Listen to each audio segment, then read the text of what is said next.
என் பெயர் ஈவன். நான் ஊராட்சி ஒன்றிய தொடக்கப்பள்ளி மணிமரத்தில் படிக்கின்றேன்.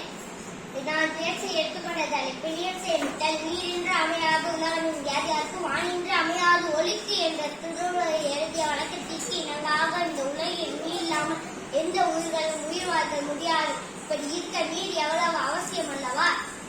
இதனை நாம் புரிந்து கொள்ள வேண்டாமா?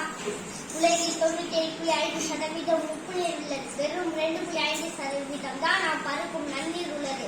இதனை நாம் பாதுகாக்க வேண்டாமா? இதை நாம் எடுத்துக்கொண்டே வருகிறோம் அல்லவா? எடுக்க எடுக்க அமுத்த சுரப்பின் பூமி இதை நமக்கு தந்து கொண்டே இருப்பதற்கு இதை விடுங்க. இருக்கும் கொஞ்ச நெஞ்ச நல்ல நீரையும் மாசுபடுத்திக் கொண்டே வருகிறோம். தொழிற்சாலை கழுவுதல், வாகனங்களை கழுவுதல், ஆடு மாடுகளை குளிப்பாட்டுதல், ஆடைகளை துவத்தல் போன்ற காரணங்களால் நீரை மாசுபடுத்திக் கொண்டே வருகிறோம். நாமும் பூமியை 1000 மணிக்கு மேல் நோக்கி ஆறுகள், கிணறுகள் போன்றவற்றை அமைத்துக் கொண்டே வருகிறோம். இப்படியே போனால் வருங்காலத்தில் குடிக்க குடிநீர் இல்லாமல் போய்விடும். இதுக்கு நாம் என்ன செய்ய வேண்டும் என்று நீங்கள் கேட்பது என் காதில் விழுகிறது. வீட்டோறும் மழைநீர் சேமிக்க வேண்டும். மழைநீர் சேமிக்க தொட்டியை கட்ட வேண்டும்.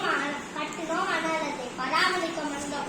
முன்னோர்கள் தன்னை உணர்ந்தே வீட்டோறும் குளம், குட்டை, ஏரி போன்ற இடங்களில் நீரை சேமித்தார்கள். இவையெல்லாம் தூர் வாராமல் புகைந்து போனது.